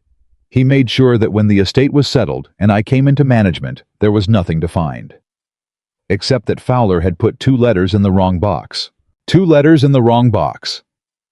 Something in Richard's expression shifted, not quite a smile, but its shadow. The rueful acknowledgement of the small, improbable thing that had held the truth in place for 15 years. And a postmaster's wife who couldn't bring herself to throw anything away. "And my father's margin notes," Amelia said. In pencil on the letter. "What is this? Who authorized this? I must speak with Parsons." She paused. He saw it clearly. He just didn't survive long enough to be believed. He will be believed now. She looked at Richard across the table. The lamp between them. The papers in their proper order. The case assembled with the care and the patience of someone who had waited 3 years for the right moment and the right person to stand beside her and see what she saw. She thought about the assembly hall. The east wall. The woman who had practiced dancing alone on a level kitchen floor, because the body doesn't forget what it knows, even when the world has decided it doesn't matter. She had not been forgotten in the end. She had been waiting. "I need to say something to you," Richard said. His voice was different, not the measured efficiency, not the careful precision. Something beneath all of that, which she had been catching glimpses of for weeks, and which was now in the quiet of the kitchen, coming fully to the surface. "And I want to say it correctly, because I am aware that I have not always managed that with you." She waited. "I came to you at the assembly because I had been watching this county ignore you for 3 years, and I found I could no longer stand the sight of it." He said it plainly, because plain was the only register he had access to when something mattered enough. That was the beginning. But it has not remained simply that. "You are the most capable and honest and clear-sighted person I have encountered in perhaps my entire adult life. And I have spent the past several weeks in the company of that. And I am—" A pause. The careful man momentarily without his careful words. "I am different for it. Better for it. And I would very much like if you are willing to continue being different and better for the rest of my life." The kitchen was very quiet. Amelia looked at him across the table. She thought about standing at walls. She thought about her father's margin notes, the urgent pencil scratches of a man who saw the truth and was trying to reach it before it was too late.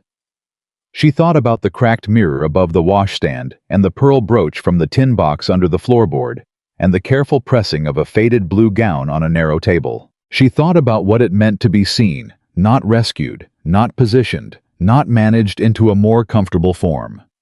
Seen. The particular irreducible thing you actually were held in someone else's attention with honesty and without flinching. She reached across the table. She put her hand over his. "I am not a simple undertaking, Richard," she said. "I have opinions about drainage and barley cultivation and the proper sequencing of legal evidence. I intend to continue having them. I know. I will not be managed. I would not attempt it." A pause. "I have observed what happens to things you decide to manage yourself. Then we understand each other." His hand turned under hers and held it. "We understand each other," he said. Outside, the first proper frost of the season was settling over the fields, over the lower field, with its repaired culvert, over the Widow Fenwick's higher kitchen garden, over the road that had been the beginning of all of it.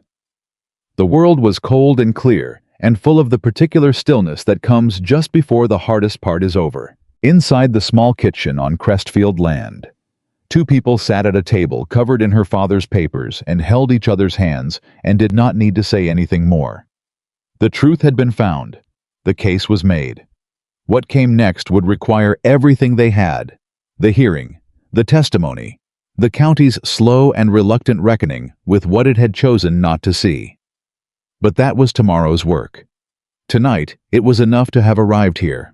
The hearing was set for the 14th of December. Amelia knew the date 3 weeks before it arrived, and she spent those 3 weeks in the particular state of controlled momentum that had become her natural register since the evening she and Richard had sat at her kitchen table, with their hands clasped over her father's papers. There was too much to do for anything as indulgent as anxiety. She had testimony to prepare. She had witnesses to coordinate.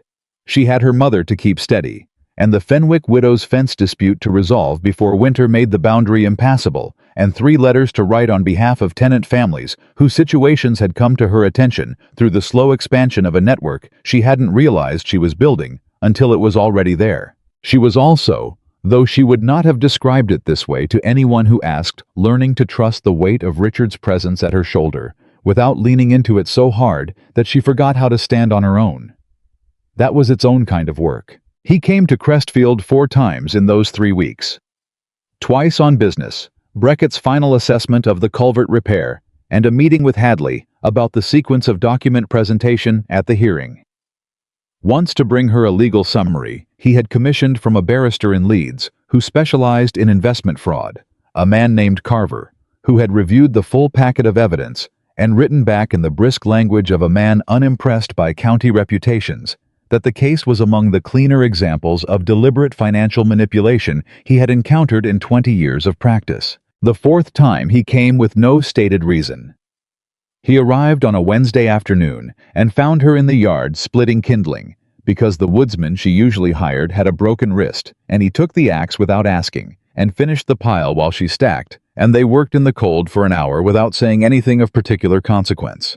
And when it was done, he came inside and had tea, and talked with her mother about the winter of 1802, which Margaret remembered with strong opinions, and then he left before dark. Her mother watched him go from the window. "He's a careful man," Margaret said. "He is. Careful men take longer to arrive at things."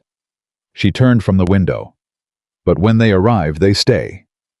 Amelia stacked the last of the kindling beside the hearth, and said nothing which her mother understood as agreement. The 14th arrived cold and clear, the kind of December morning that announces itself with frost on every surface, and a sky so bright it looked polished. Amelia wore her best dress, not the faded blue which she had set aside with deliberate finality, but one she had made herself over the past month from dark green wool that Margaret had insisted they purchase from the last of the household reserve. It fit correctly. It was warm. It was hers, made by her own hands, and she put it on with the same care she had once given to a borrowed pearl brooch on an evening she had spent standing at Walls. She was not standing at Walls today. The county magistrate's hall was a formal room that seated perhaps 80 people, and on the morning of the 14th, it seated all 80 and had additional observers standing at the back, which was irregular and which Alderson had permitted with the pragmatic understanding that attempting to prevent it would create more disorder than allowing it. The county had opinions about this hearing. The county intended to be present for it. Amelia sat at the petitioner's table with Hadley beside her. Hadley, who had reorganized his professional life considerably in the past month, and who was now functioning with the focused efficiency of a man doing penance through competence. Carver, the barrister from Leeds, sat on her other side. He was a compact, gray-haired man who had arrived the previous evening, reviewed the documents one final time over dinner at the Winthrop estate, and expressed no visible concern about any aspect of the proceeding. "The case is clean," he had told her, cutting his meat with the same efficiency he apparently applied to everything. "The documentary chain is complete. The witness testimony is credible and specific. Caldwell's defense will rest on reputation and the passage of time, and neither of those is an argument in a properly conducted inquiry. And if the inquiry is not properly conducted," Carver had looked at her across the table, "then I make it properly conducted." Richard sat behind her in the first row of the observers' gallery. He was not at the petitioner table because Amelia had been specific about this. The case would be presented by the people who had built it, with the barrister as its formal voice and Amelia as its moral center, and Richard's role was witness and observer, and the particular kind of steady presence that didn't require a designated seat at the official table to be felt in every corner of the room. He had agreed without argument. She had loved him a little more for that. Edmund Caldwell sat across the room at the respondents' table with a solicitor from York, who had the expensive, unhurried look of a man accustomed to making problems disappear through the application of sufficient professional confidence. Caldwell himself was a man of 60, heavy-set, with the ruddy self-possession of someone who had spent 15 years in the comfortable belief that the past had been adequately buried. He looked at Amelia when she came in. She looked back at him. She did not look away first. Alderson opened the proceeding with the formal language of county legal process. The charges enumerated the scope of the inquiry, defined the sequence of presentation established. Carver listened with the expression of a man reviewing work he had already done and found satisfactory. The room listened with the collective attention of people who had come to witness something they suspected would matter. Carver opened. He was concise, precise, and entirely without drama, which was, Amelia had come to understand, the most devastating possible approach to a story this damning. He did not editorialize. He presented the sequence of events as documented: the investment formation of 1813, the diversion of funds identified in the secondary ledger, the correspondence between Caldwell and Parsons, establishing the mechanism of fraud, the deliberate removal of exculpatory documents from Thomas Ellsworth's files, and the visit to Winthrop Estate in October 1808 that had preceded William Winthrop's death by 3 weeks and 4 days. He presented it all in 40 minutes in a room so quiet that Amelia could hear the fire in the hearth and the breathing of the person behind her. Then Caldwell's solicitor rose. Howe was confident. He was fluent. He deployed reputation like a weapon. Caldwell's standing in the county, his charitable contributions, the 20 years of his business history that predated the events in question and which were entirely without blemish. He suggested that the documentary evidence was incomplete, that the interpretation offered by the petitioner was one of several possible readings, that the memory of an 80-year-old retired secretary regarding a horse seen in the dark 15 years ago was. And here he used the word with a precision that was itself a kind of insult impressionistic. He sat down with the satisfied composure of a man who had done his job. Carver stood again. "I would like to call Frederick Fowler," he said. Fowler came in from the anteroom, where he had been waiting with Breckett, who had driven him in from the south boundary cottage at first light. He walked with a cane, and he walked slowly, but he walked with the absolute steadiness of a man who had made a decision and intended to honor it. He sat in the witness chair, and he folded his hands on the table before him, and he looked at Carver. "Mr. Fowler," Carver said, "you served as a state secretary to William Winthrop for 22 years. Is that correct?" "It is." "On the night of October the 23rd, 1808, you observed a visitor arrive at Winthrop Estate after dark. Can you describe what you observed?" Fowler described it. Everything he had told Amelia and Richard in his cottage: the horse, the distinctive marking on the left foreleg, the private entrance, the hour-long visit. William Winthrop's changed manner the following morning, and his instruction to put the Ellsworth documents away. He described it in the sequence in which it had lived in his memory for 15 years, with the specificity of a man who had replayed those events enough times to know every detail with perfect clarity. When he reached the horse, the gray with the marking on the left foreleg, a sound moved through the room. Not dramatic, not theatrical. The small collective exhalation of people hearing a specific truth in a public place for the first time. Caldwell's solicitor cross-examined Fowler for 20 minutes. He pressed on the darkness, the fallibility of visual identification. Fowler answered each question with the same even precision. He did not embellish. He did not retreat. He said what he had seen, and he held to it with the calm of a man who no longer had anything to protect except the truth. When it was done, Carver said, "I would like to call Miss Amelia Ellsworth." She walked to the witness chair with her back straight and her chin level and her hands entirely steady. She sat down, and she looked at the room, at Alderson, at Carver, at the 80 people watching from the gallery, at Edmund Caldwell, who was looking at the table in front of him with the fixed attention of a man who had decided that meeting her eyes was not something he was prepared to do. Carver asked his questions with the same efficient precision he applied to everything.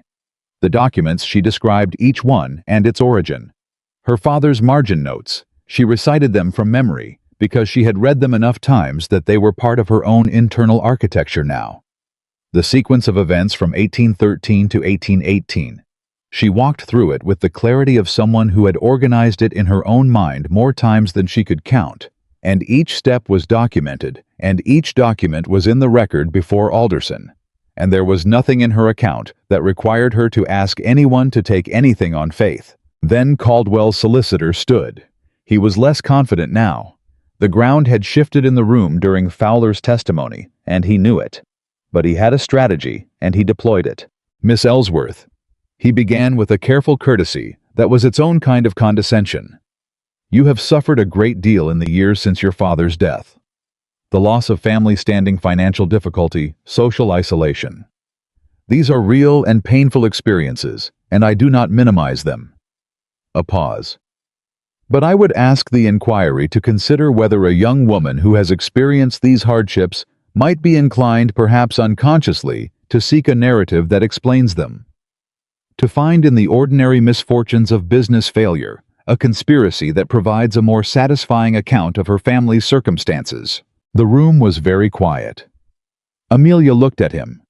She let the silence sit for a moment, not because she didn't have an answer, but because the answer deserved to be delivered into a room that was fully attending, and the room needed one more breath of silence to reach that state. "Sir," she said, "you have just described what every man said to me for 3 years when I brought this evidence to their attention. That I was grieving, that I was confused, that I was looking for a story rather than reporting one. Her voice was level and clear and reached every corner of the room without effort. I would invite the inquiry to examine what those 3 years produced. They produced a postmaster's wife who kept her records, an estate secretary who lived with his silence until someone finally came and asked the right question, a secondary ledger that Edmund Parsons maintained and believed was safely hidden, 2 letters in an archive that had not been opened since 1809. She looked at Alderson rather than at the solicitor. I was not building a narrative, Magistrate Alderson. I was following evidence. There is a difference, and the documents in this record demonstrate it. Alderson made a note. The solicitor sat down. When the session recessed for midday, Richard was at her side before she had fully risen from the witness chair. He didn't touch her. He was not a man who made public gestures of that kind, but he stood close enough that his presence was its own kind of contact, and he looked at her with an expression that had nothing managed in it at all. "You were extraordinary," he said. "I was accurate." But she let herself hold his gaze for a moment. It's the same thing in this case. The afternoon session was Caldwell's defense. It was, as Carver had predicted, a matter of reputation and time. His solicitor called 2 men of standing who testified to Caldwell's general character. Men who had known him for decades, who found the accusations inconsistent with the man they knew, who spoke with the ease of people accustomed to being believed. One of them was a landowner, whose name Amelia recognized from the list of investors in the 1813 road project. She wrote a note to Carver. He read it. He nodded. On cross-examination, Carver asked the landowner whether he had recovered any portion of his investment in the road project after the collapse of 1814. A pause. "No," the man said. "I had not." "And did you make inquiries at the time regarding the disposition of the invested funds?" Another pause. Longer. "I was told there was nothing to recover." "By whom?" The longest pause yet. "By Mr. Parsons," the man said. "My solicitor at the time." Carver thanked him and sat down. The room understood what had just happened. The landowner understood what had just happened. He left the witness chair with the look of a man who had arrived intending to help a friend and had instead accidentally dismantled his own position. The second character witness went similarly. By late afternoon, when Alderson called the final submissions, the room had the quality of a space in which something has been conclusively established and everyone present knows it and is simply waiting for the official language to confirm it. Caldwell's solicitor was brief. He cited the circumstantial nature of the horse identification. He cited the age of the documentary evidence. He was professional, and he was thorough, and he was in the room's collective assessment arguing against a tide. Carver was briefer still. He cited the ledger, the letters, the timeline, and Fowler's testimony, and he noted that circumstantial evidence, when it arrives from 7 independent sources and forms a single unbroken chain, is not properly described as circumstantial in any meaningful legal sense. Alderson retired to consider. He was gone for 40 minutes. Amelia sat in the petitioner's chair, and she did not speak, and she did not move, and Richard sat behind her in the gallery, and the room sat around them both, and the fire in the hearth moved in its ordinary way, indifferent to what was being decided. Alderson returned. He sat. He arranged his papers. He looked at the room. In the matter of the 1813 road investment and the allegations of deliberate financial fraud against Edmund Caldwell and the late Edmund Parsons, he said, "This inquiry finds the evidence sufficient to establish that the investment funds were deliberately diverted, that the documentary record was manipulated to shift culpability to Thomas Ellsworth, and that Thomas Ellsworth bore no legal or moral responsibility for the failure of the investment." A pause. "The record of this proceeding will be certified and registered in the county court. Thomas Ellsworth's name is formally cleared of any implication of mismanagement or fraud." The room made a sound. Not applause. The formal setting did not permit it. But something moved through the 80 people in that room. A collective release of held breath, the sound of a verdict landing in the place where truth had been waiting for it. Alderson continued. Regarding the matter of the visit to Winthrop Estate in October 1808 and its possible connection to the subsequent death of William Winthrop, the evidence is circumstantial, but sufficiently concerning to warrant referral to a formal criminal inquiry. That referral will be made. He looked at Caldwell across the room. Edmund Caldwell is remanded to custody pending the outcome of that inquiry. Two of the magistrate's men moved toward the respondent's table. Caldwell stood.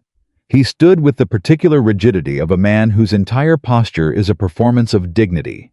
He no longer has claim to, and he looked across the room, past his solicitor, past the gallery, until his gaze reached Amelia. She met it. She held it. He looked away first. The room began to move, the slow dispersal of people, processing what they had witnessed, the clusters forming and reforming, the voices rising from formal quiet into the ordinary register of human response to significant events. Amelia sat in her chair for another moment after it was over. She needed the moment. Not because she was overwhelmed, she was not, but because some things deserve a pause before you move on from them.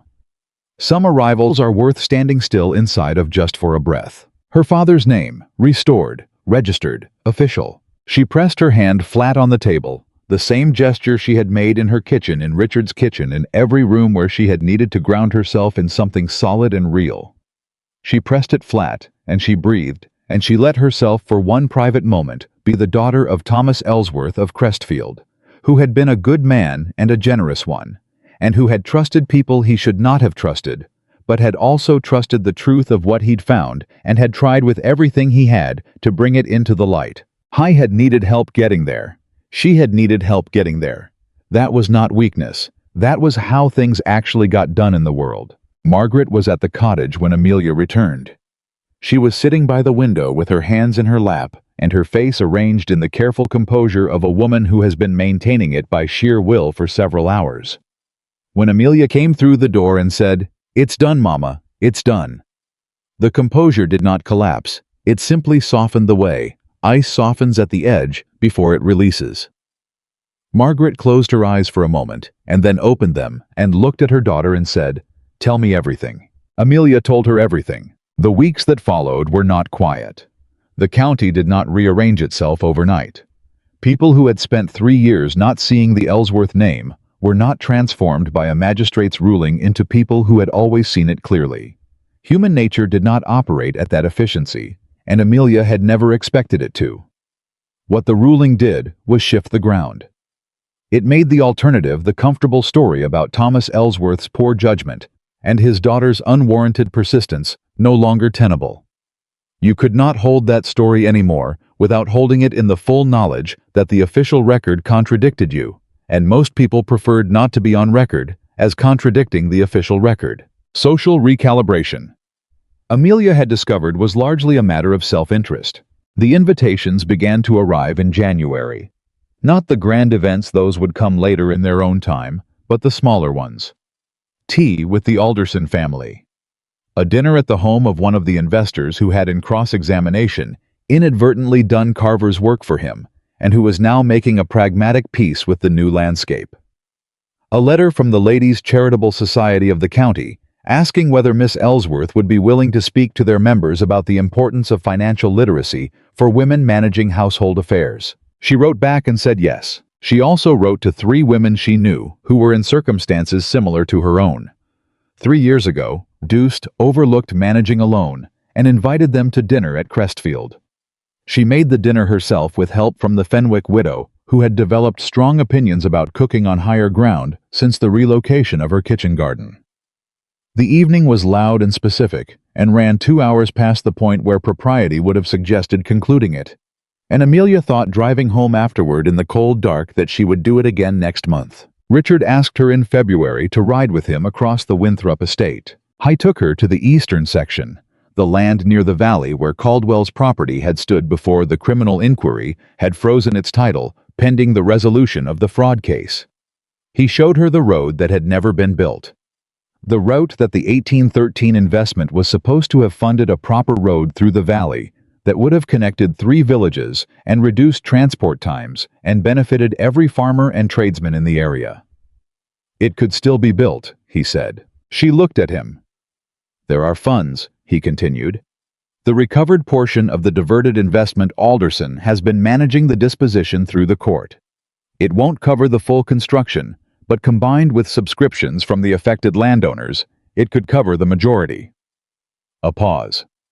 I intend to subscribe, significantly. Because it's the right thing to do. Because my family's name is attached to the history of this road's failure just as much as yours is. He looked across the land. My father tried to stop what happened, and he didn't live long enough. I intend to complete the thing he started.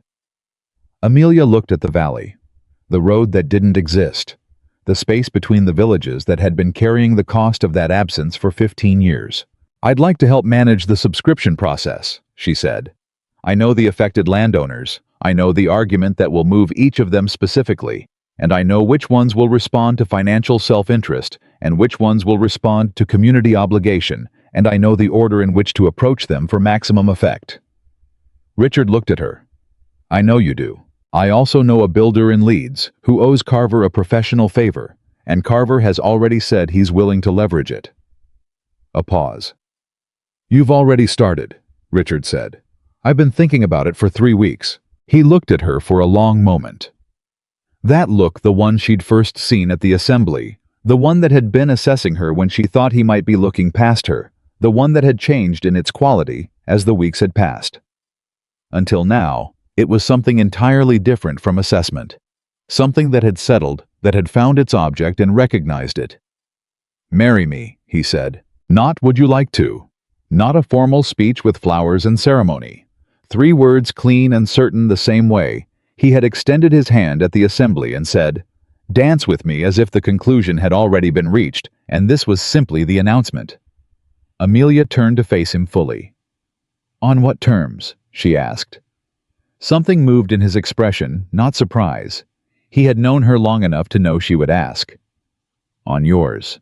My mother comes to the estate. She has her own rooms, and she is treated as family, not as a dependent relation who is tolerated for my sake.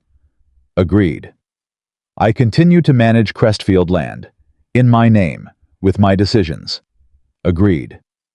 I run the road subscription process, and I have full authority over the approach and the sequencing, and you do not second-guess me in front of the subscribers even when you disagree with my choices. I will second-guess you in private and at length, he said, and then I will defer to your judgment. Agreed. And I will do the same with yours. She looked at him steadily. I will not always be easy to be married to. No. He held her gaze. Neither will I. We understand each other, she said. We have for some time. She looked at him. This careful, direct, peculiar man who had walked across a ballroom and put his hand out in front of 200 people who had decided she wasn't worth looking at, who had sat at her kitchen table and read her father's papers and believed her without needing her to beg, who had stood in the magistrate's hall behind her and let her carry the case she had built, and who had understood not eventually, not after being corrected, but fundamentally, and from the beginning, the difference between standing in front of someone and standing beside them. Yes, she said. The winter ball was held in March when the cold had begun to turn at the edges and people were ready to celebrate something. The Winthrop Assembly Hall. The same room. The same chandeliers. The same orchestra, filled again with the county's gathered company. 200 people, silk gowns, the practiced choreography of who mattered and who didn't, all the familiar components of the world that had operated by its particular rules for as long as any of them could remember. Amelia Ellsworth entered on Richard Winthrop's arm. The room turned. Not the way a room turns when it is assessing someone, not with the careful calculation of a group of people determining where on the hierarchy a new arrival belongs. It turned the way a room turns when someone who has been absent returns to a place that recognizes them. The Fenwick widow, who had been invited and had come in her best dress, with her hair pinned by her daughter, lifted her hand from across the room. Hadley, standing near the window, inclined his head. Mrs. Hollis, who had been invited specifically, and who had accepted with the brisk satisfaction of a woman who had always known her attic would matter, raised her glass. Mrs. Prentice stood near the refreshment table. She looked at Amelia, and she smiled, and the smile was, and Amelia gave her this, because she had enough now that she could afford to be generous, genuine. The kind that comes from a person who has revised their assessment of a situation and accepted the revision. Amelia smiled back. The orchestra played. The floor filled. Richard turned to her.